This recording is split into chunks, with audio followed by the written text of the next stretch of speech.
There's a special kind of pain that comes from being invisible to your own family. It's not loud. It's a quiet, crushing weight. For me, that weight became unbearable the night they scraped the pot, roast my late wife. Eleanor taught me to make into the garbage, laughing while they did it. That was the moment I decided to take my life back. This is the story of how I went from being a piece of furniture to the king of my own castle again. Settle in, because this one's a wild ride. The first thing I noticed was the emptiness. It was a space carved out of the air in the corner of the living room. A void where there should have been worn leather and the faint scent of lemon polish. Eleanor's favorite armchair, my favorite armchair, was gone. I ran a hand over the bare patch of hardwood floor where it used to sit, the wood smooth and cool beneath my palm. For 2 years, that chair had been my island in this house, the one place that still felt entirely like mine. I found it in the basement. It was shoved into a corner, next to a stack of old paint cans and a forgotten treadmill. A fine layer of dust had already settled on the leather, and a spider was beginning to weave a web between its legs.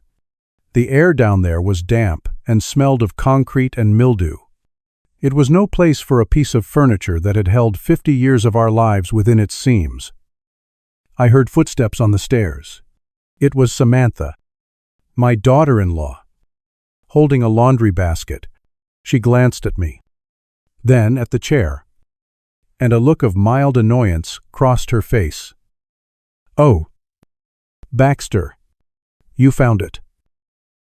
Her tone was the same one she used when the boys left their socks on the floor. Not cruel, just inconvenienced. It wasn't lost. "Sam, it was in the living room this morning." "I know," she said, shifting the basket on her hip. "Tyler got a new gaming chair. It's one of those ergonomic ones. It didn't really fit with that old thing. We needed the space." "That old thing." She said it so casually, as if she were talking about a faded rug. I looked at the chair, at the slight indentation on the right armrest where Eleanor always rested her elbow, at the scuff mark near the bottom where our old terrier, Gus, used to chew on it as a puppy. It wasn't a thing. It was a landmark of my life. It just didn't match the new aesthetic. "Baxter," she added, as if that explained everything. Then she turned and headed for the washing machine, leaving me alone in the cold with my landmark. It wasn't always like this. Not at first. 5 years ago, after the funeral, after the world had gone quiet and gray, my son Mark and his wife Sam had opened their doors to me. I remember standing on their front porch, holding a single box of Eleanor's photographs. The door swung open, and there were hugs, genuine and warm. "Dad, this is your home now," Mark had said, his arm tight around my shoulders. "We'll take care of you." Sam had fussed over me, showing me the guest room they'd repainted in a soft, neutral beige. The bed had a new quilt, and there was a vase of fresh flowers on the nightstand. The whole house smelled of fresh paint and the roast chicken she'd made for dinner. That first night, sitting at their table, I felt a flicker of warmth in the vast, cold emptiness Eleanor's passing had left behind. I thought the grief had brought us closer, forging a new kind of family from the pieces of our broken hearts. For a little while, it felt like it had.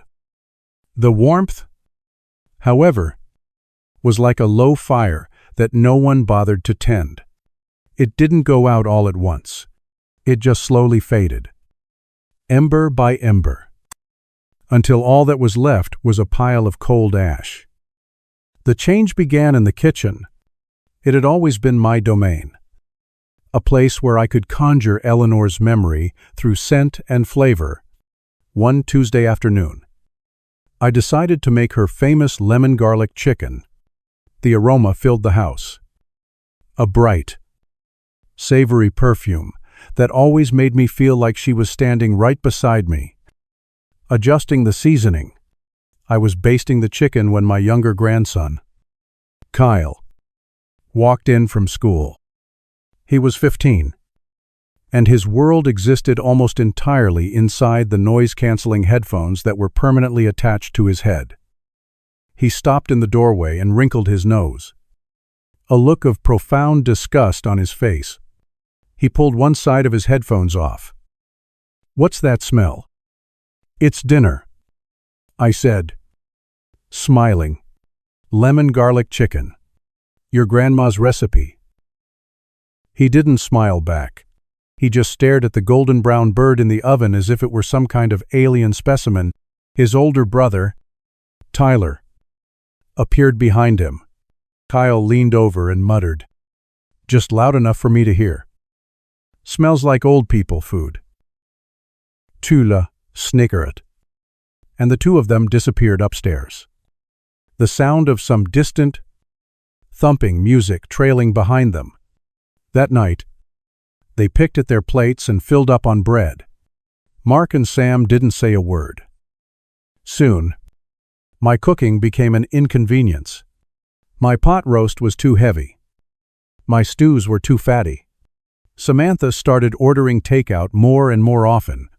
Pizza boxes, greasy Chinese food cartons, and plastic sushi trays began to pile up on the counter. My kitchen, once a place of creation and memory, became little more than a staging area for DoorDash deliveries. The dinner table became the loneliest place in the house. I'd try to start a conversation, to share a story from my day or a memory of their grandmother.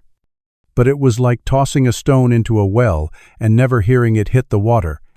Mark would be scrolling through work emails on his phone. Sam would be tapping away on her tablet, planning a vacation or ordering something from Amazon. The boys would have their phones propped up against the salt shaker, their faces illuminated by the pale blue light. Fingers flying across the screen. I was talking to the tops of their heads.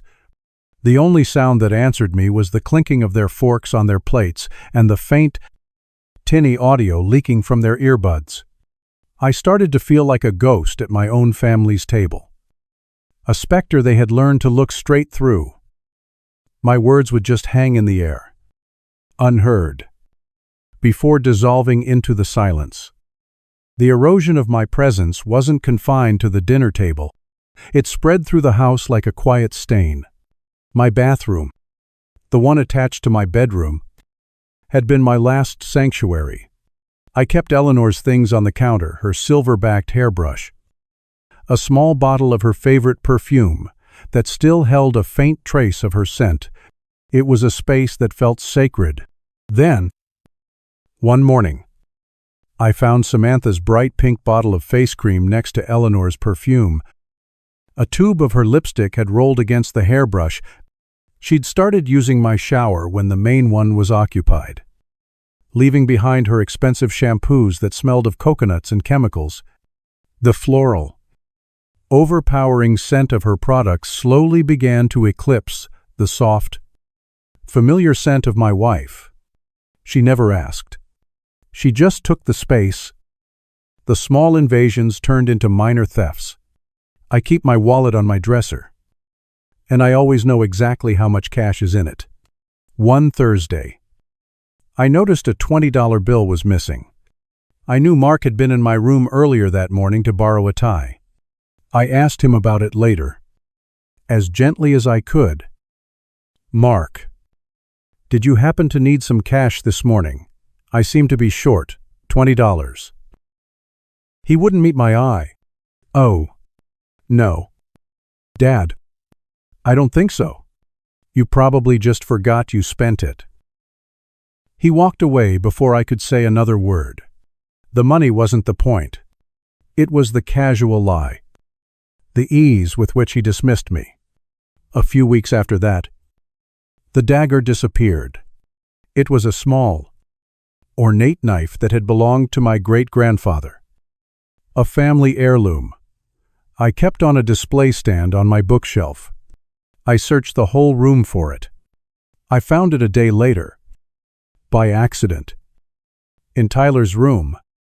It was lying on his desk. Its blade sticky with what looked like jam. Being used as a letter opener for his video game magazines. The disrespect stung more than the loss of the $20 ever could. It was a piece of my history.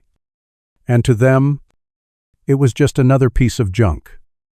One afternoon, overcome by a wave of loneliness, I found myself sitting on the floor of my closet, a large keepsake box open in front of me.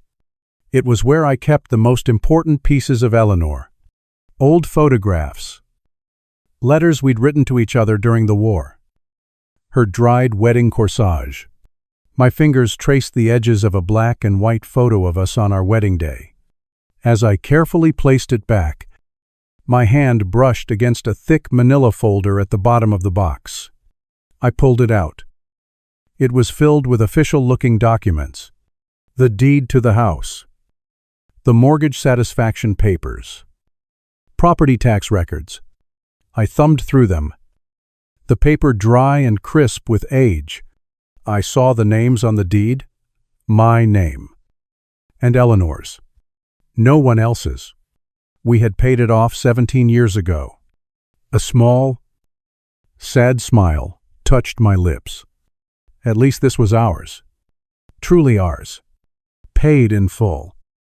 I put the folder back at the bottom of the box, buried it under the layers of our life together, and didn't think about it again. The final, sharpest confirmation of my status in the house came not from a direct confrontation, but from a whisper I was never meant to hear. I was walking down the upstairs hallway, heading to my room, when I heard Sam's voice coming from behind her closed bedroom door. She was on the phone, her voice light and cheerful, gossiping with a friend. "Oh my God." "I know," she said, followed by a sharp, metallic laugh. "He means well. But God." The whole house smells like mothballs and sadness. I can't wait until we can finally redecorate properly. I'm thinking new floors. Get rid of all this dark, heavy wood. Mothballs and sadness. That's what I was. That's what my life. My memories. My grief smelled like to her. Not a person, but an unpleasant odor that needed to be aired out. I stood frozen in the hallway. The floorboards cold beneath my socks. I turned around and walked back downstairs. My heart, a leaden weight in my chest. That evening, a desperate kind of hope took root in me. A foolish hope. Maybe, I thought, if I could just make them see me again. If I could create one perfect evening. Maybe I could remind them that we were a family. I decided I would make the one meal Eleanor was most proud of. The one she saved for special occasions, her slow-cooked pot roast. It took hours to prepare. It was an act of love.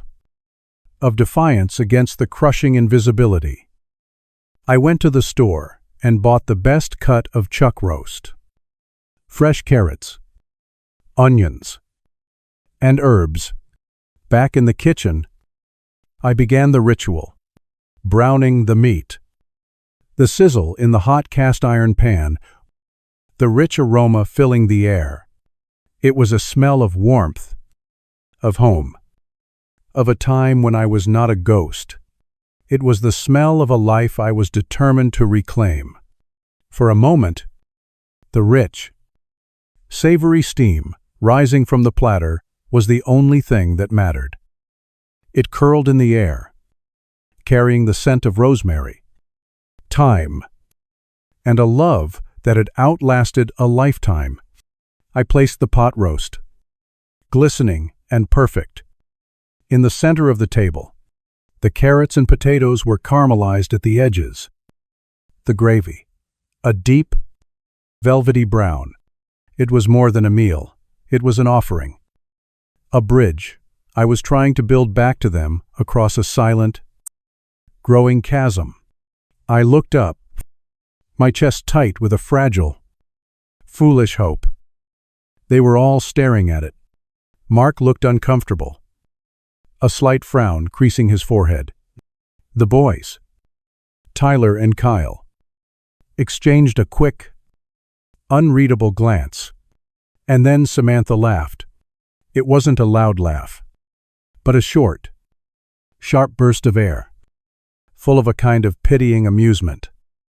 "Oh, Baxter," she said, her voice laced with the same condescending sweetness she used when I couldn't figure out the new remote control. "You didn't have to go to all that trouble. Nobody eats this heavy stuff anymore."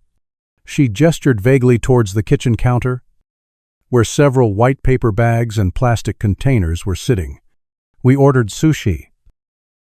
The words hung in the air, colder and heavier than the meal I had spent all day preparing. I watched as Tyler reached for a container of edamame and Kyle started fumbling with a pair of chopsticks. Mark wouldn't look at me. He just cleared his throat and busied himself with pouring a glass of water. No one moved towards the roast. It sat in the middle of the table like a monument to a forgotten king. I felt the hope in my chest wither and die, replaced by a cold, hollow ache. But the final, unthinkable blow was yet to come. Samantha stood up, picked up the heavy platter, and walked it to the kitchen counter, with me and the entire family watching. She tilted the platter over the garbage can. The roast, the tender meat I had seared and simmered for 6 hours, the vegetables I had carefully chopped, the rich gravy I had lovingly stirred it, all slid off the platter and landed in the bin with a wet, final thud. It landed on top of coffee grounds and eggshells and discarded junk mail. She didn't even scrape the plate. She just dumped it. My offering, Eleanor's legacy, my entire day's work. She turned back, wiping her hands on a paper towel. "There," she said brightly, as if she had just cleaned up a minor spill. "Now there's room for the sushi." Something inside me broke then. It wasn't a loud, shattering noise. It was a quiet, deep fracture, the kind that happens to old stone under immense, relentless pressure. I didn't say a word. I simply turned away from the table, walked past them as they opened their little plastic boxes of raw fish and rice, and went to my room. I closed the door behind me, the soft click of the latch sounding as loud as a gunshot in the sudden silence of my world. I did not turn on the light. I sat in the darkness, in the armchair I had rescued from the basement, and stared out the window at the garden Eleanor had planted. The moon cast long, skeletal shadows from the branches of the old oak tree. He didn't feel anger. Not at first. Just a profound and bottomless sorrow. The pot roast wasn't just a meal. It was a symbol of everything I had lost, and everything I was continuing to lose. It was the last piece of my life with Eleanor that I had tried to share with them, and they had literally thrown it in the trash. They hadn't just rejected my cooking, they had rejected my history, my love, my very existence. I sat there for hours as the house grew quiet. I heard the faint sounds of the television, then the running water of showers, the closing of doors. The house settled into sleep around me, unaware and uncaring of the revolution that was taking place in the heart of its oldest occupant. The sorrow slowly, gradually, began to burn away, leaving something else in its place. It was a feeling I hadn't felt in years. A cold, hard resolve that settled deep in my bones. The grief had made me soft. The loneliness had made me compliant. I had let them walk all over me, piece by piece, because I was afraid of being alone. But as I sat there in the dark, I realized I already was alone. I was more alone in this house full of people than I would ever be by myself. They had made me invisible. They had treated me like a piece of old furniture. A nuisance. A smell that needed to be aired out. Tonight, they had thrown my heart in the garbage.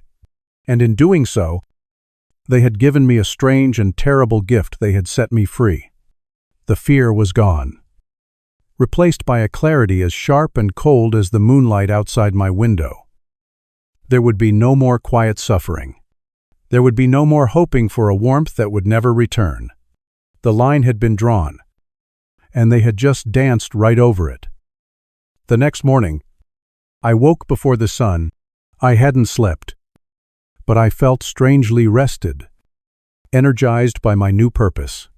While the house was still dark and silent, I went to my closet and pulled out the old keepsake box. I bypassed the photographs and the letters and retrieved the manila folder from the bottom. I spread the documents out on my desk. The deed, my name, Eleanor's name, paid in full. After the rest of the family had left for work and school, I found the business card in the back of my old address book.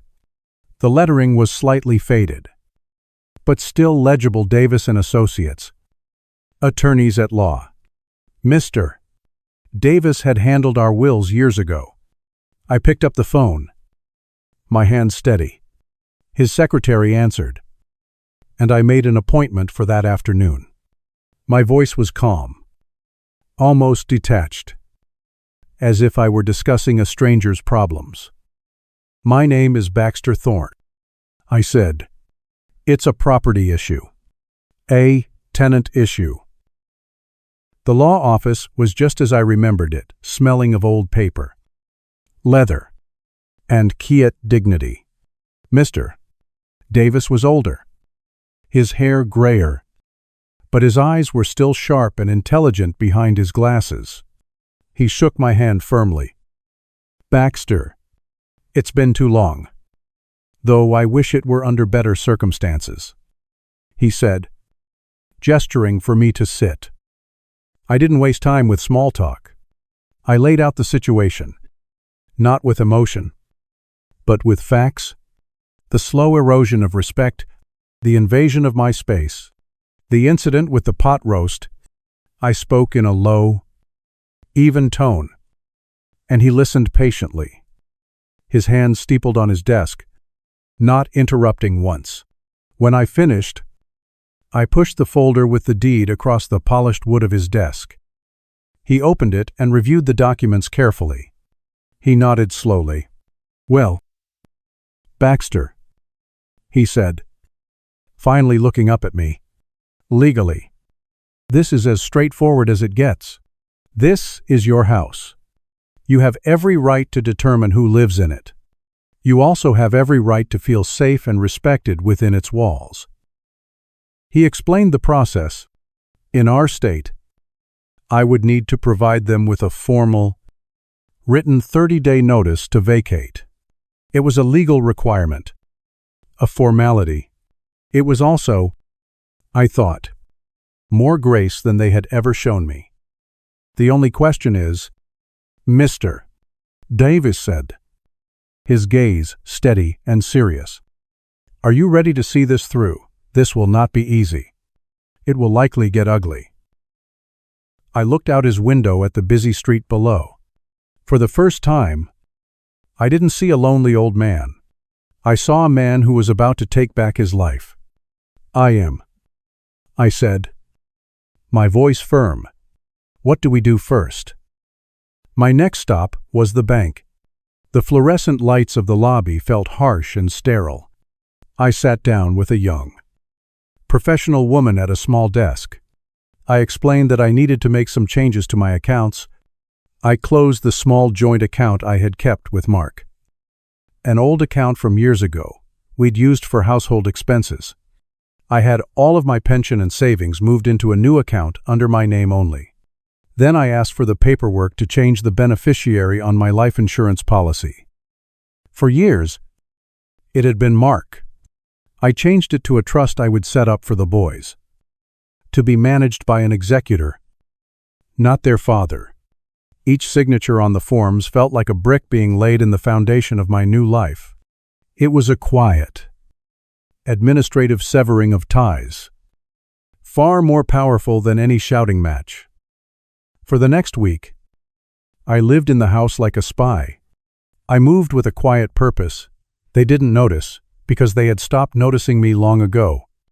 I ate simple meals in my room. I spent my time sorting through my possessions, boxing up the things that were truly precious. Eleanor's letters, my great-grandfather's dagger, which I had quietly retrieved from Tyler's room, the old photo albums.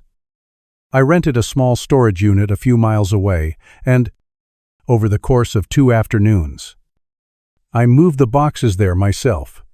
I was securing the fort, protecting my history from the coming storm. They moved around me in a fog of self-absorption. Sam complained about her work. Mark worried about a deadline. The boys were engrossed in their video games and their social lives. They didn't notice the growing emptiness on my bookshelves, or the fact that I no longer joined them for their takeout dinners.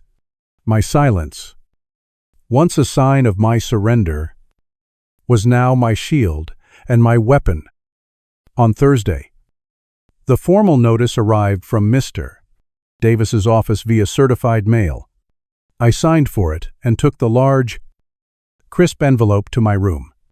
I placed it on my desk. It felt heavy, full of the weight of my decision, the document of my freedom. I knew I couldn't just leave it for them to find. This had to be done face to face. I would give them that one final, undeserved courtesy. I decided to wait until the next evening, Friday, when they would all be home, relaxed, completely unsuspecting. Friday evening arrived, gray and damp. The house was filled with the usual end of the week, sounds, the television droning on in the living room, the microwave humming in the kitchen, the muffled sound of Tyler shouting at someone through his gaming headset upstairs. I waited in my room until I heard them all gather in the living room after dinner, settling in for a movie. I took a deep breath, picked up the envelope, and walked out of my room. My heart was beating a steady, determined rhythm against my ribs. I walked into the living room. The movie was some loud, explosive action film. They were all sprawled on the couches, bathed in the flickering light of the screen. I walked over to the television and pressed the power button. The screen went black. The sudden silence was absolute. 4 heads turned towards me, their faces a mixture of confusion and irritation. "Hey." I was watching that, Kyle complained. I didn't answer him. I walked over to the coffee table in the center of the room, the one piled high with their magazines and discarded plates. I cleared a small space, and then I placed the thick manila envelope down on the dark wood. It landed with a soft, definitive sound. I looked at my son, then at his wife. I met their startled gazes without flinching. "Mark, Samantha," I said, my voice perfectly level. "We need to talk." Mark reached for the envelope as if it might be hot to the touch. His fingers fumbled with the flap. His brow furrowed in confusion. The boys, Tyler and Kyle, had stopped complaining about the movie and were now watching their father with a kind of detached curiosity. Samantha stood with her arms crossed, her initial annoyance hardening into suspicion. My son's eyes scanned the first few lines of the document inside. I saw the moment the words registered. It wasn't a sudden shock, but a slow dawning horror that drained the color from his face, leaving it a sickly, pale white. His hand began to tremble, the paper rattling softly in the quiet room.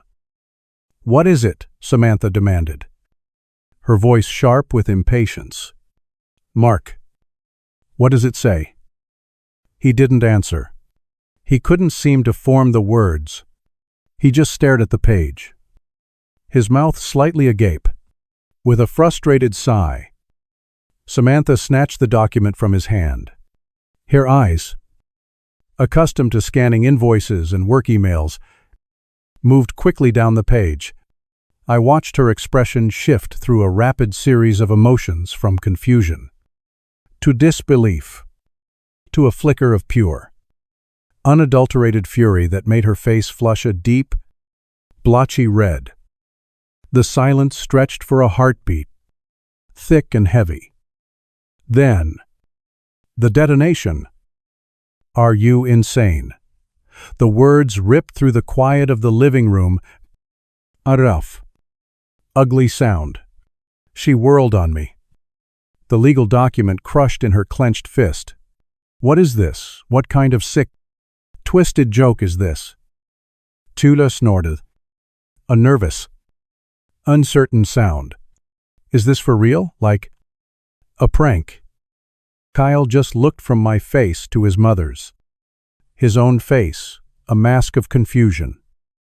Mark finally found his voice, though it was thin and reedy. Dad, this has to be some kind of mistake. You can't be serious. Oh, I'm perfectly serious, I said. My voice was calm, a stark contrast to the storm erupting in front of me. I looked directly at Samantha, whose chest was heaving with rage. A 30-day notice to vacate, she shrieked, shaking the crumpled paper at me. To vacate our own home. After everything we have done for you, we took you in when you had nowhere else to go.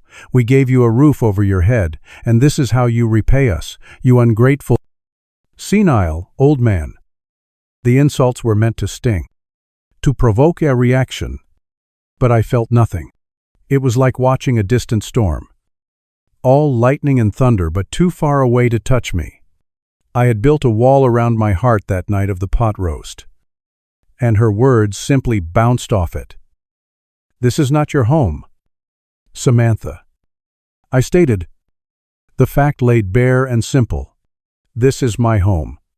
I looked from her to my son, and then to my grandsons, who were now staring at me as if they had never truly seen me before. You have 30 days to make other arrangements. I didn't raise my voice. I didn't need to. The quiet finality of the words was more powerful than her shouting. I didn't wait for another volley of insults. I had delivered the message. The war had begun. I turned my back on the chaos, on my son's ashen face and my daughter-in-law's sputtering rage, and walked back to my room. I closed the door gently behind me, shutting out the noise. The battle was theirs to fight now. I had already chosen my peace. The next few days passed in a state of tense, weaponized silence. Doors that were normally left open were now always closed. Conversations would start in the kitchen and abruptly stop the moment I walked in. I would hear them whispering furiously in their bedroom late at night. The sound of their anger, a low, angry hum that vibrated through the floorboards. They were a family united, for the first time in a long time, by a common enemy, me. They tried to make me a pariah in my own house. If I was sitting in the living room reading, they would pointedly choose to stay in their rooms. If I put a kettle on for tea, they would wait until I had left the kitchen before they came in to get a snack. It was a childish, clumsy attempt at punishment, a quarantine designed to make me feel the full weight of my supposed transgression. But what they failed to understand was that they were only enforcing the very isolation they had created. The silence wasn't a punishment, it was a relief. For the first time in years, I didn't feel the pressure to try, to connect, to make myself heard over the din of their indifference. I could simply be. I read my books. I spent hours in the garden, pulling weeds and tending to Eleanor's rose bushes. Their silence was a gift. About a week after the notice, I heard a soft knock on my door. It was Mark. He looked terrible. His eyes were bloodshot, and there were dark circles underneath them. He looked like he hadn't slept in days. He asked if he could come in, and I gestured to the armchair. He didn't sit down. He paced the small space in front of my desk, running a hand through his already messy hair. "Dad, we need to talk about this. Reasonably." "I'm listening," I said. It's crazy. We can't just up and move in 30 days. My job is here. The boys' school is here. This is our life." He stopped pacing and looked at me, his eyes pleading. "I've been thinking about Mom a lot these past few days." I felt a slight tightening in my chest, but I kept my face impassive. This was a tactic, a low blow. "She loved this house," he continued, his voice thick with a manufactured sentimentality. "She loved having family in it. The holidays, the birthdays, all of us together. She would never have wanted this. Dad, she would be heartbroken to see you tearing the family apart like this." I let the silence sit for a long moment after he finished. I looked at the photograph of Eleanor on my nightstand, her smile so full of a light he could no longer remember. I turned my gaze back to my son. My voice, when I spoke, was low and devoid of anger. It was simply the truth. "Eleanor would be ashamed," I said. "She would be ashamed of what you have become. She would be ashamed of how you have stood by, silently, and allowed me to be treated like a stranger in my own home.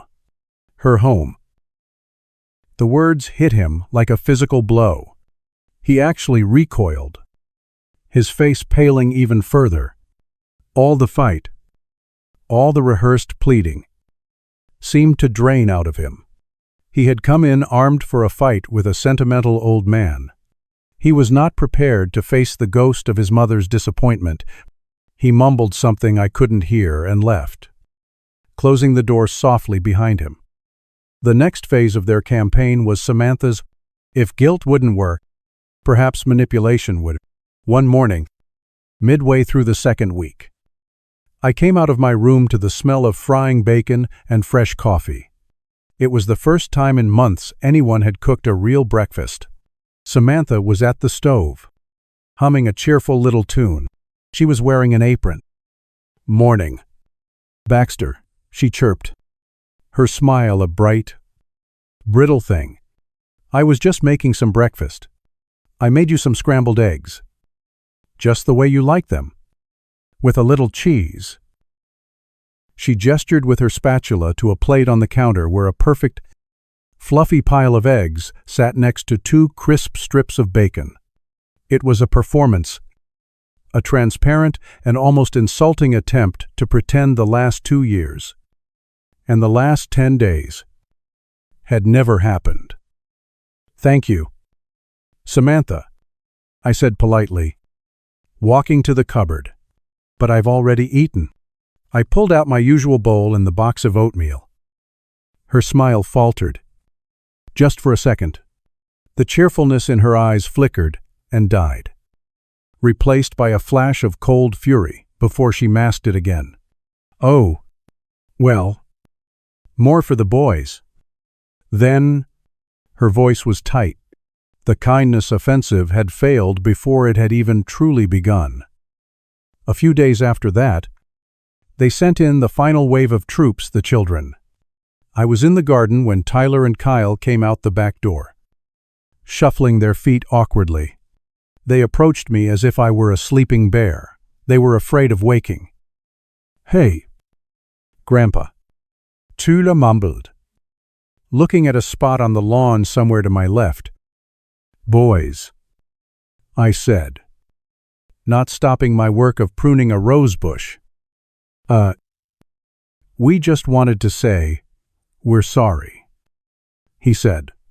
The words sounded like they had been forced into his mouth. "For, you know, buying yaks?" "Yeah," Kyle added, kicking at a loose stone. "And I wanted to know if you Like, I wanted to see my new game. It's pretty cool. It was so transparent, it was almost painful to watch. They were pawns, sent by their parents to soften the enemy. I felt a pang of pity for them. Not anger. They were just products of the environment their parents had created. I finally straightened up and looked at them. I appreciate you saying that. Boys, I really do. I said, my voice gentle but firm. But this isn't about you. This is a matter for the adults to handle. I gave them a small, sad smile. Now, I'm sure you have better things to do than watch an old man play with his flowers. They looked relieved. They had performed their duty. They muttered goodbyes and quickly retreated back into the house, back to their screens and their own worlds. As the final week dwindled, a new, more frantic energy filled the house. The reality of the deadline was sinking in. I saw rental listings on the kitchen table. I heard hushed, stressed conversations about deposits and moving trucks. The denial had finally given way to a panicked acceptance, and with that panic came Samantha's final playthrough. Desperate attack. I was walking down the upstairs hallway when she came out of her bedroom, blocking my path. Her face was pale and drawn, but her eyes burned with a venomous rage. "You really think you can just do this?" she hissed, her voice low and dangerous. "You think you can just throw us out and everything will be fine?" "I am not throwing you out," I said calmly. "I am reclaiming my home. There's a difference." "I'll tell everyone," she threatened, taking a step closer. "I will go to every single person in this neighborhood, to the Hendersons, to everyone we know, and I will tell them what a cruel, heartless, vindictive monster you are. I will tell them how you threw your own son and your innocent grandchildren out onto the street for no reason. You will be a pariah. No one will ever speak to you again. You will die alone in this house." I looked at her, at the ugliness twisting her features, and I felt nothing but a deep, weary pity. She thought the opinions of others were the most powerful weapon she had. She couldn't understand that I had already been alone. Right here. With them. The truth has a way of coming out. "Samantha," I said softly, "and I have nothing to hide. Do you?" I stepped around her and continued to my room, leaving her standing alone in the hallway, her threats turning to ash in her mouth. The last few days were a whirlwind of chaotic activity. The house began to transform, its personality stripped away one box at a time. The sound of packing tape being ripped from its roll was a constant, screeching soundtrack to my days. Piles of cardboard boxes, labeled in thick black marker, "Kitchen." Boys' rooms. Fragile appeared in every corner, turning our home into a warehouse. Pictures came down from the walls, leaving behind pale, ghostly rectangles. The rooms began to echo. I could hear Mark and Samantha arguing late into the night, their voices sharp with blame and recrimination. The house felt like it was dying, being hollowed out from the inside. I mostly stayed in my room or in the garden, a silent observer of the slow, painful amputation of the life we once pretended to have. The morning of the 30th day was gray and overcast. The sky, the color of dirty dishwater. A large U-Haul truck was parked at the curb, its back ramped down like an open mouth, ready to swallow the remnants of their life here. I watched from my bedroom window as Mark and a friend of his loaded the last of the boxes and furniture. Finally, it was done. The truck was full. The ramp was closed. I watched as my son, my daughter-in-law, and my two grandsons stood on the driveway for a moment. Mark stared at the ground. His shoulders slumped in defeat. Tyler and Kyle looked lost. adrift, glancing uncertainly from the house to their parents. Then Samantha looked up. She didn't look at the house. She looked directly at my window. Her eyes found mine. And even from that distance, I could feel the heat of her gaze. It was a look of pure, undiluted hatred. A look that promised this was not over, that she would carry this grievance like a hot coal for the rest of her life. Then, she turned without a word, got into the passenger seat of their car, and slammed the door. Mark herded the boys into the back seat. He got behind the wheel, never once looking back at the house he grew up in. They drove down the street and turned the corner, disappearing from view. The U-Haul followed a moment later, and then there was silence, a profound, deep, and all-encompassing silence. I was alone. I stood at the window for a long time, watching the empty street, letting that silence wash over me, cleansing the air, cleansing the house, cleansing the last 5 years of my life. For a long time, I just stood at the window, watching the empty space where the truck had been.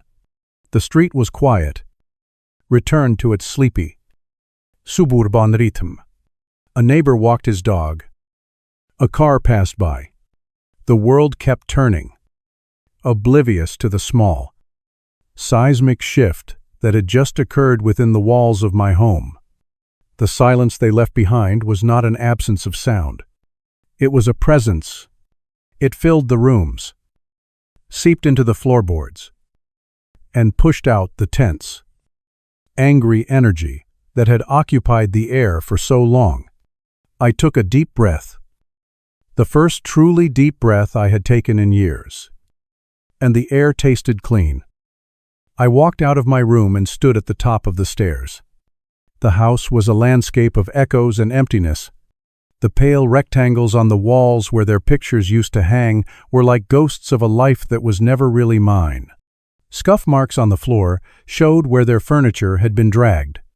A single, forgotten sock lay abandoned under the coffee table. It was messy, empty, and scarred. But for the first time in 5 years, it felt like it was mine again. My first act as the sole sovereign of this quiet kingdom was not to clean or to rearrange. It was to secure the perimeter. I walked to the phone, the one in the kitchen that still hung on the wall, and looked up the number for a 24-hour locksmith. A man with a friendly voice said he could be there in less than an hour. While I waited, I walked through the house. I opened every single window. Even though the autumn air was cool, I wanted to flush out the last remnants of them, the cloying scent of Samantha's perfume, the stale smell of takeout food, the lingering bitterness of their resentment. A fresh breeze blew through the rooms, rustling the curtains and carrying the scent of damp earth and fallen leaves from the garden. It was the smell of a new beginning. The locksmith was a young man with kind eyes and capable hands. He worked quickly and efficiently, replacing the locks on the front door, the back door, and the door leading to the garage. He didn't ask any questions. When he was finished, he handed me a small, shiny set of new keys. They felt cool and solid in my palm. All set. "Mr. Thorne," he said, packing up his tools. After I paid him, I closed the front door. I inserted one of the new keys into the brand new deadbolt. I turned it. The bolt slid home with a heavy, satisfying thunk. It was a sound of finality, a sound of safety, the sound of a door being closed on the past. I locked the other doors. Each click of the lock a note in a symphony of liberation. That night, I slept more soundly than I had in 5 years. The next morning, I went to the hardware store. I walked through the aisles, past rows of tools and plumbing fixtures. Until I found the paint section, I stood for a long time in front of the wall of 1,000 colors. A dizzying rainbow of choices, but I knew exactly what I was looking for. I found it in a swatch near the bottom, a soft, cheerful yellow, the color of buttercups in the spring sun. Buttercup, yellow. Eleanor had pointed to that very color in a magazine years ago.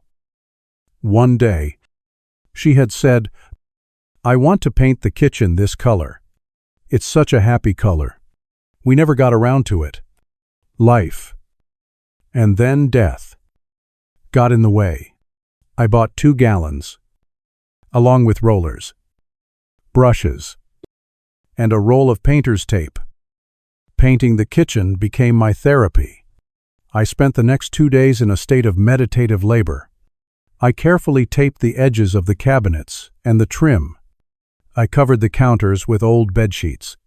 Then, I began to roll the happy, buttery color over the drab, neutral beige that Samantha had insisted on. With every stroke, I was erasing the past. I was covering the memory of her standing in this room, sneering at my cooking. I was covering the memory of my grandsons sitting at the table, staring at their phones, ignoring me. I was painting over the sadness, the invisibility, the quiet heartbreak. The smell of fresh paint filled the house. A clean, chemical smell that promised transformation. When I was finally finished, I peeled off the tape and stood back. The room glowed. The yellow walls seemed to hold the sunlight, radiating a gentle warmth that filled the whole space. It was happy. Eleanor had been right. That afternoon, I felt a familiar pull, a need to connect with her. I went to my closet and retrieved the keepsake box. It felt lighter now, no longer burdened by the secret of the folder at the bottom. I sat on the floor and took out the manila folder containing the deed. I held it in my hands. This collection of old papers that had become my Declaration of Independence. It was her final gift to me. Her foresight in never adding Mark's name, her quiet insistence on keeping their assets separate, had given me the one tool I needed to save myself. I traced her signature, the elegant, looping script so familiar to me. "Thank you, Ellie," I whispered into the quiet room. "Thank you for taking care of me." Even now, I placed the folder back in the box, not as a weapon to be hidden, but as a treasured reminder of her strength and her love. That evening, I decided to cook. I went to the butcher shop and bought a small amanistadio. Perfect roasting chicken. I bought fresh lemons, a whole head of garlic, and a bunch of fragrant rosemary. Back in my bright, yellow kitchen, I prepared the meal. The ritual felt different this time. It wasn't an act of desperate hope or defiance. It was a simple act of self-care, of nourishing my own body and soul.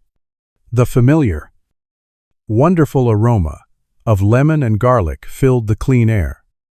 When it was ready, I set a single place at the dining room table.